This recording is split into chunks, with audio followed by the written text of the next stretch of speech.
And now, stay tuned for the mystery program that is unique among all mystery programs.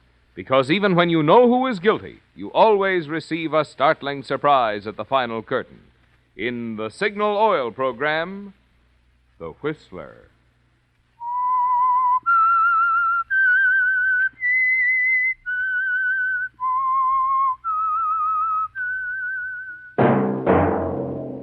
Signal, the famous Go Farther gasoline, invites you to sit back and enjoy another strange story by The Whistler.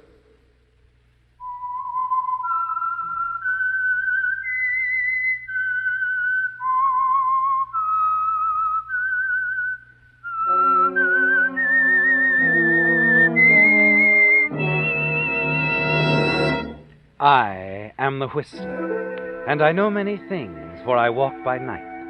I know many strange tales hidden in the hearts of men and women who have stepped into the shadows. Yes, I know the nameless terrors of which they dare not speak. And now for the Signal Oil Company, The Whistler's strange story, Triple Cross.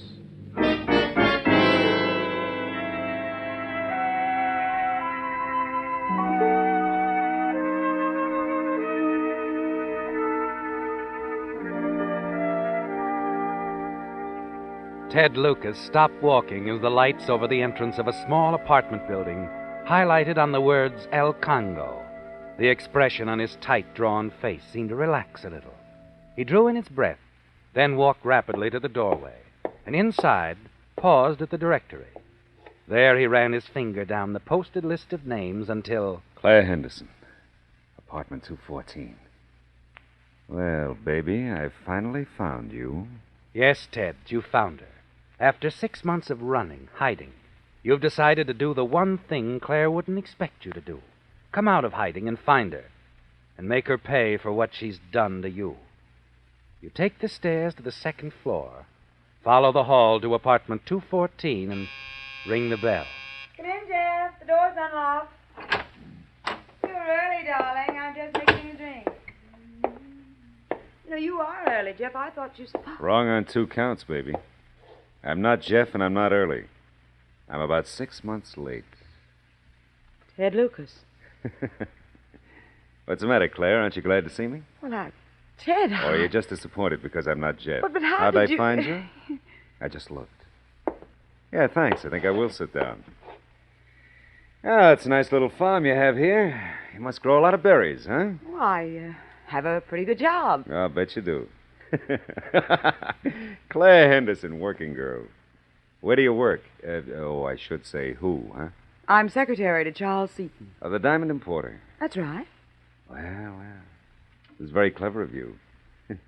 No wonder you got a layout like this. The old man probably gives you a sack of old diamonds every now and then, huh? Or maybe my 30 grand brought all this fancy stuff. You think I'd be stupid enough to spend your money, Ted? It had occurred to me. But I didn't. Really, I've been worried about you ever since you left. Oh, you sounded worried when I got here. Come in, Jeff. The door's unlocked. I'm just mixing drinks. But I have been worried, Ted. Oh, so worried you couldn't even get in touch with me, huh? So concerned about me, you wouldn't even send me my share of that payroll job we pulled. Come on, Claire, that was a $60,000 knockoff. Where's my hat? I was afraid to send it. The police were looking for you. Very smooth, baby. That's why I didn't take my cut that night, remember? So if the law caught up with me, I wouldn't have the money on me. You, Miss Mastermind, had it. The whole 60 grand. You were supposed to send me half. Man, what a chump I was. Ted, you're all wrong. You had 3 months to send me that $30,000 while I was at that little spot near the border. You had my address. You didn't send it. But, Ted, You knew I'd figure I couldn't stay in one place very long. And you figured I'd be afraid to come back here. Well, I want my 30 grand. I want it fast. Of course you do, and I've kept it for you. You've what? I said I've kept your half of the money for you. Yeah? When do I get it? Tomorrow morning, as soon as the bank opens. Tomorrow morning, as soon as the bank opens. Now, there's just one thing about it. Oh, I thought that. What's the catch? No catch. With my connections, working for Mr. Seaton, I had a chance to make a good investment in diamonds a couple of months back. I bought $30,000 worth for you. They're in my safety deposit box. Now, wasn't that thoughtful of me? Mm-hmm. More thoughtful than you realize. The diamond market's jumped a little since then. You'll make a little profit when you cash them in. You know, there's something wrong with this, Claire. I don't know what it is yet, but But you still don't trust me. Why, it's not hard to understand, Ted. You decided months ago I double-crossed you. You've thought about nothing else since then. Now you've found out I haven't, and you just can't believe it, that's all. I don't get this sudden interest in my welfare. You've a very short memory, Ted. I'm no different than I was when you left. Can't you remember how I was then? I was so sure you'd run out on me. I still don't get it. You won't have to wait much longer to know, Ted. Just meet me at the bank tomorrow morning at 10. I won't have to meet you, Claire. I'll be with you. What do you mean? I'm staying here tonight, on that couch there in the living room. Yeah, it isn't that I don't trust you. It's just that, well, it took me so long to find you. I just can't stand to let you out of my sight.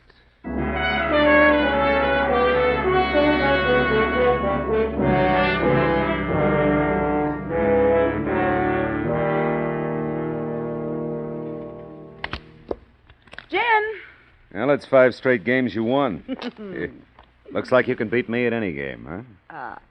Ted, it's getting late. Oh, don't let me keep you up. Anytime you feel like turning in for the night, you go right ahead. But you... I told you, I'm staying. After the places I've been sleeping, the couch looks like the governor's suite to me. Say, Claire, I'm still wondering what happened to your boyfriend, Jeff. He, sort of stood you up tonight, huh? Looks like it, doesn't it? Yeah. He's nobody, Ted. Just a guy. You're all a boyfriend, I mean. Go on, hit the hay, Claire. This is a business call. Pure business. Okay, Ted. That's the way you want it. I'll see you in the morning. You sure will. Oh.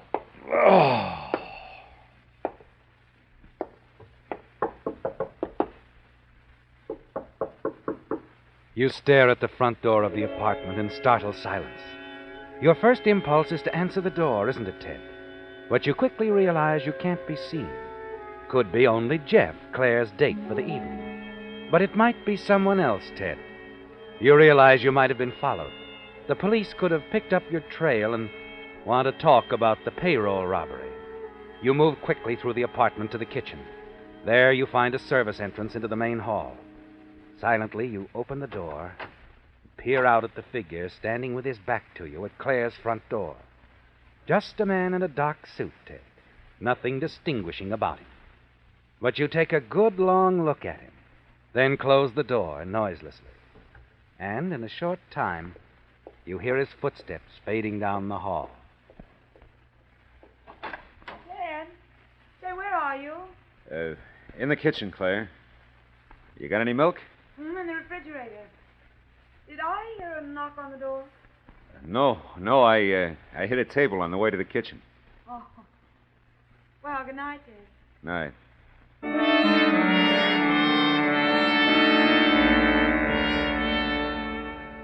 You wait in the kitchen until you hear Claire go into the bedroom and close the door. You're still not sure of her, are you, Ted? The man at the door was probably Jeff, Claire's friend, but you don't know. You return to the living room, systematically turn off all the lights, and then move for the front window, which overlooks the street. It's almost deserted, isn't it, Ted? And then your eye catches the figure of a man standing across the street, leaning against the lamppost and looking up toward Claire's apartment. Same guy. Same guy who was here.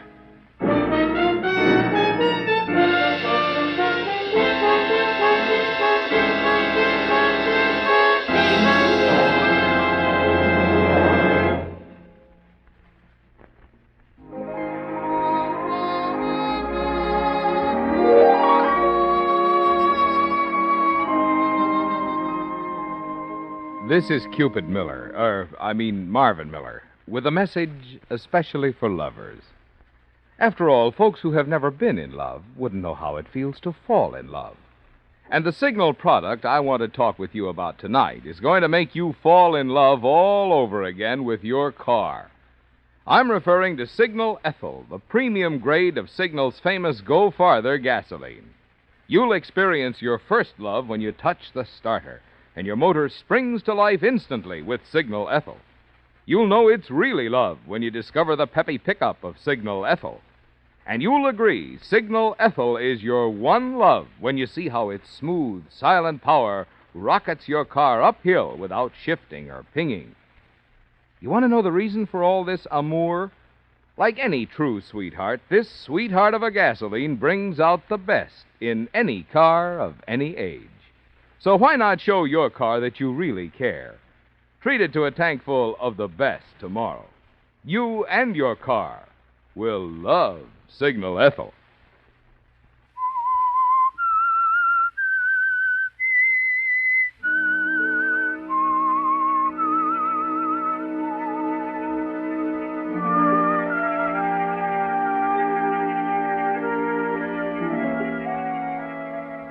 You're puzzled, aren't you, Ted? Strangely puzzled. Yes, and afraid, too. You've learned to be wary in the 6 months you've been hiding, after the payroll robbery which you and Claire Henderson planned and carried out. But it's more than that now, isn't it, Ted? Everything about your return seems strange, ominous. First it was Claire, calmly announcing that she hadn't spent your $30,000 cut at all, that she'd invested it in diamonds for you, and that you'd even make a profit. Then that knock on the door, the man in the dark suit who later took up a post across the street and watched Claire's apartment. You don't know who he is, do you, Ted, or what he wants?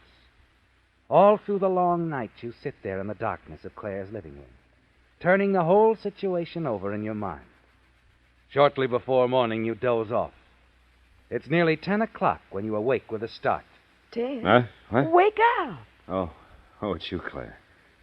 I must have fallen asleep. But why sleep sitting up in a chair? I thought the couch impressed you. I changed my mind. Hey, wait a minute. What on earth's the matter with you, Ted? Who do you expect to see out of the window? I don't know. Never mind. No one's out there now anyway. It's funny. What? Nothing. You ready? Yeah. Well, then come on. Let's do that bid at the bank where you deliver my $30,000 in diamonds. Still don't trust me, do you? No, not yet.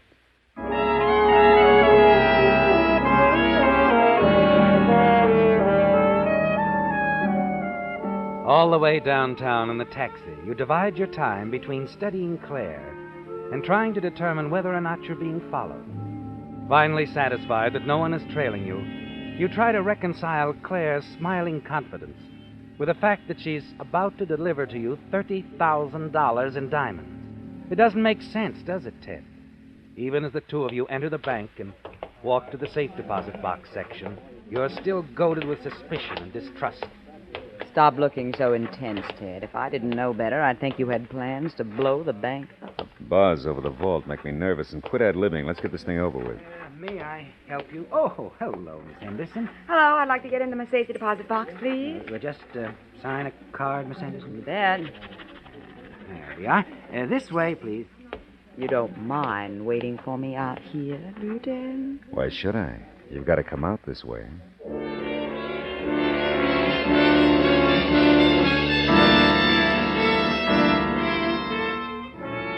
You look up with a sense of relief as Claire walks towards you, smilingly takes your arm, and the two of you walk from the bank and hail a taxi. After the cab's underway, Claire silently hands you a packet. You open it, find an impressive collection of diamonds inside. Trust me now, Ted? Mr. Seaton must be very proud of you. What kind of a crack is that? Well, if my trained eye is still in training, you have excellent taste in diamonds. I have excellent taste, period. Yeah, I'm not sure, but this calls for a drink, maybe, huh? Just maybe. Before noon? Time is relative.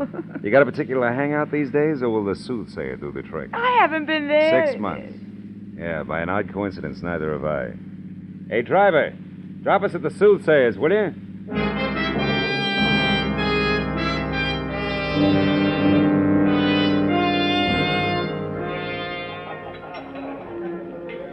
I keep waiting for it, but I never hear it. Waiting for and never hear what? Your apology. Apology? Just for thinking you double-crossed me? Hey, don't get carried away, doll. Just because I buy you a drink and flash you one of my better smiles, it doesn't mean Hey, what's the matter? It's that guy. A The same guy I saw last night. What guy, Ted? Now, listen, Where? listen. Don't act like anything's wrong. Keep sipping your drink. When I give you a cue, take a look at the guy in the dark suit at the end of the bar. Tell me if you recognize him. Okay. Could be your boy Jeff, you know. Whoever he is, I'm pretty sure he's following me. There, see? He's looked away for a minute. Quick, do you know him? No. No, I don't, Ted. You better be sure, baby. Because if that is your boyfriend and this is some kind of a trick, It's no trick, Ted, honestly. We'll see. Anyway, you better be rambling along. But you'll see me later, baby. That's a promise.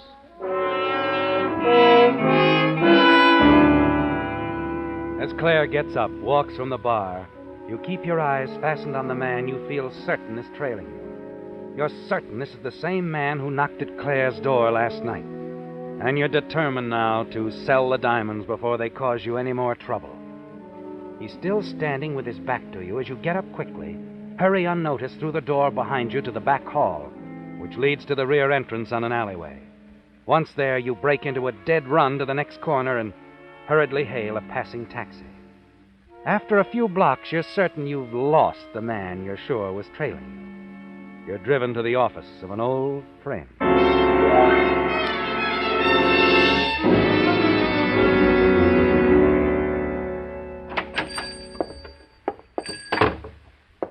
Be with you in just a moment. Hurry it up, Marco. Okay.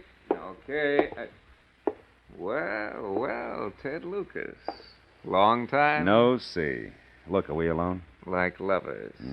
Where you been, Ted? I haven't seen you Since the last time, Marco. We really must get together and have a nice long chat real soon.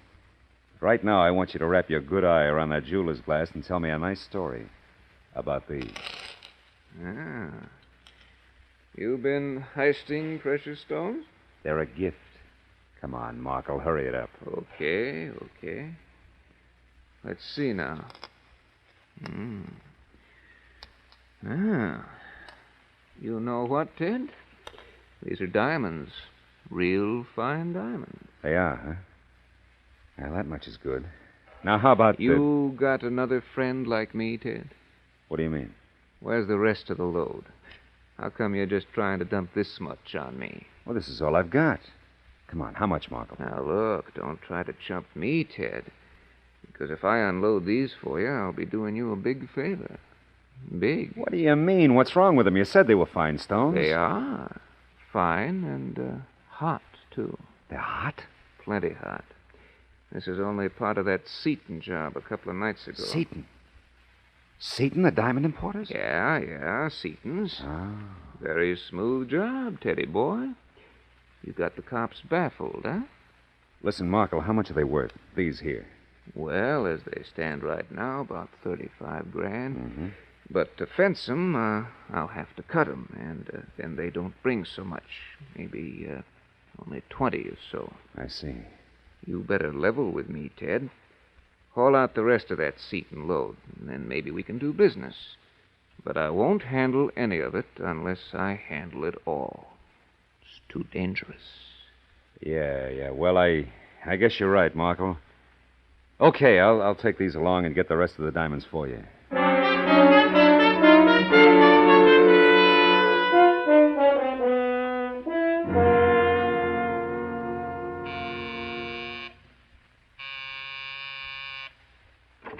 What, Ted? Didn't expect to find you in, Claire. Or are you just in the middle of packing? Packing? I don't know what you're talking about. I just got home. That's swell. So did I. Sit down. Ted, what's Sit down! Wait.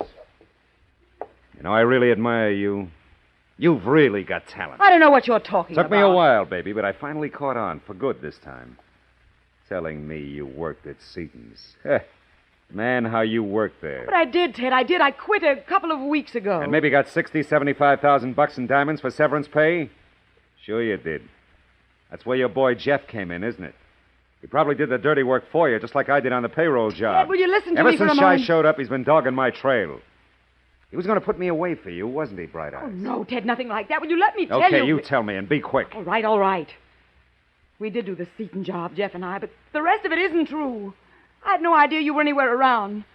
Besides, you got your old cut. Those diamonds I gave you are worth at least $35,000. Not when they're cut, and they got to be cut or Markle won't fence them. Now, where are the rest? I don't have them, Ted. Jeff has them. Not if I know you. He hasn't. You don't work that way. No, Ted, I don't. This is the way I work. Oh. You play with guns, too. When I have to. Now get out or I'll give you your real cut. Sure, baby. I will play my way.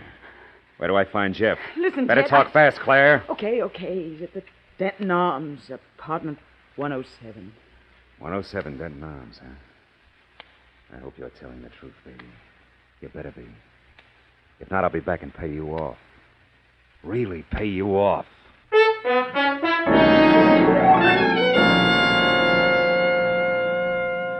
You take Claire's gun, leave the apartment, and then hurriedly double back to the service entrance to the kitchen and silently try the door. It opens. You slip noiselessly into the kitchen, just in time to hear Claire on the phone giving out all the information you need. Yes, that's right. Now, please, don't ask any more questions. There isn't time. I tell you, we just left. Yes, he's on his way there right now. Hurry. I thought you weren't going anywhere, baby. Ted. Warning your boyfriend I was coming to see him, huh? Oh, no, Ted. Figuring on making a quick getaway, weren't you? Pack everything and run for it. No, Ted. Last chance, baby. I want the rest of those diamonds. I told you I don't have them. Okay, baby. Have it your own way. No. Ted, please, no. Now I'll see your boyfriend at the Denton Arms.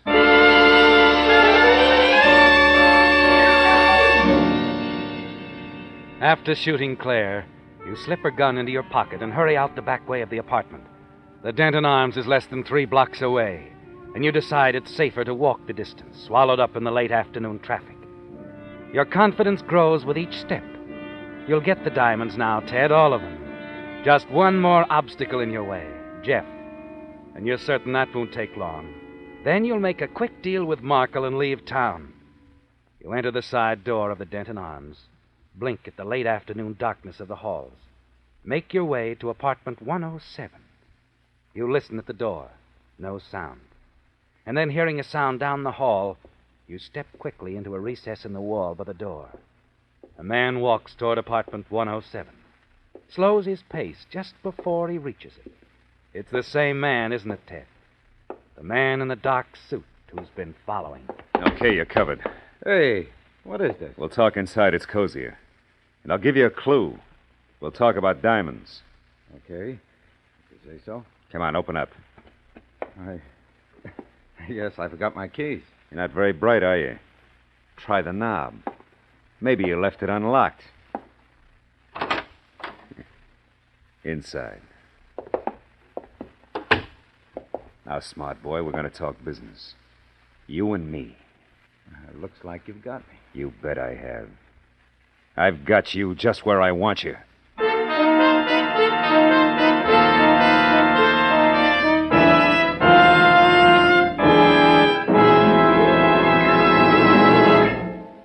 Stop it. Stop engine wear that can cut down your car's pep and power, cut down your gasoline mileage. Stop it. Stop engine wear that can make your car become an oil eater, make it need an expensive overhaul. How can you stop engine wear? Simply by changing oil, changing to Signal's amazing new premium motor oil that reduces engine wear due to lubrication 50%. Through newly perfected scientific developments, wonderful extra protection has been engineered into this superior quality new motor oil. New Signal Premium stops acid corrosion and rust, controls and reduces harmful engine deposits, keeps oil rings clean and free, keeps hydraulic valve lifters from sticking. Yet this heavy-duty type oil is yours to enjoy at regular price at Signal stations. No wonder more and more drivers with an eye to keeping performance up and costs down are changing to Signal's amazing new oil that reduces engine wear due to lubrication 50%. Changing at Signal stations. Have you changed yet to Signal?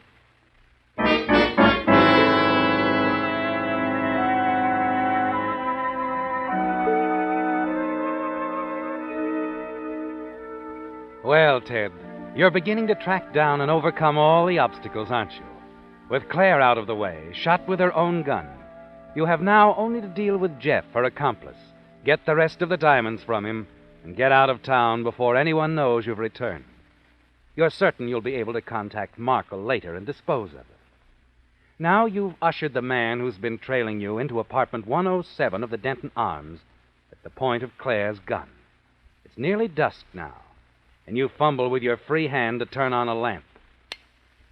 Okay, I haven't got much time. Let's have the diamonds. What The diamond? Seton diamonds to match these I've got with me. Okay. Just a minute. Hey, wait a minute. Look at this. What is this? You don't know? Looks very much like a corpse to me. Let's see now. The papers on him say Jeff Healy. And he's really dead.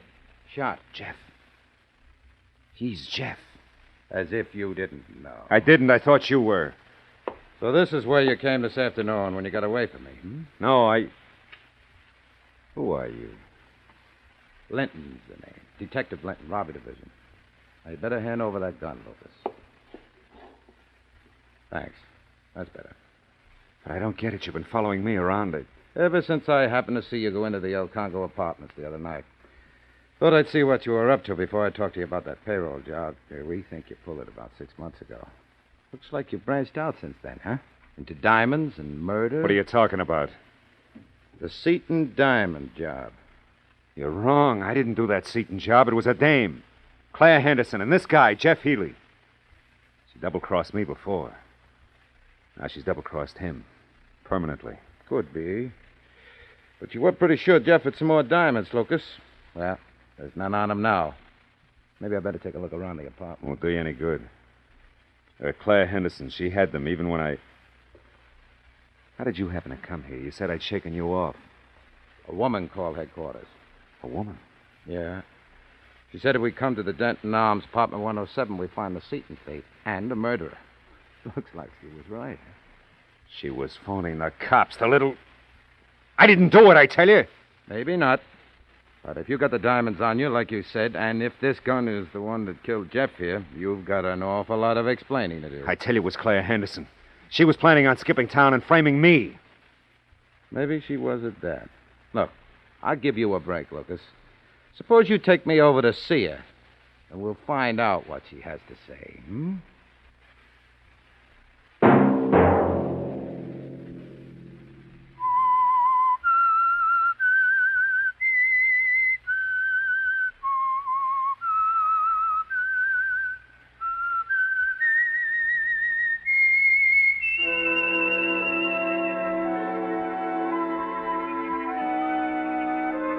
Let that whistle be your signal for the Signal Oil program, The Whistler, each Sunday night at this same time.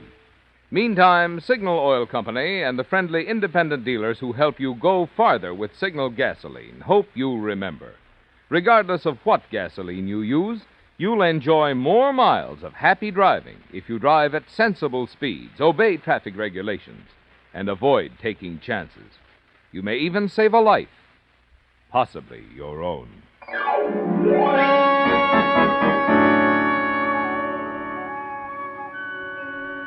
Featured in tonight's story were Bill Foreman, Gerald Moore, Betty Lou Gerson, Larry Blake, and Byron Kane. The Whistler was produced and directed by George W. Allen, with story by Nancy Cleveland, music by Wilbur Hatch, and was transmitted to our troops overseas by the Armed Forces Radio Service. The Whistler is entirely fictional, and all characters portrayed on The Whistler are also fictional. Any similarity of names or resemblance to persons living or dead is purely coincidental. Remember to tune in at this same time next Sunday for another strange story by The Whistler. Marvin Miller speaking for the Signal Oil Company. Stay tuned now for Our Miss Brooks, starring Eve Arden, which follows immediately over most of these stations. This is CBS, the Columbia Broadcasting System.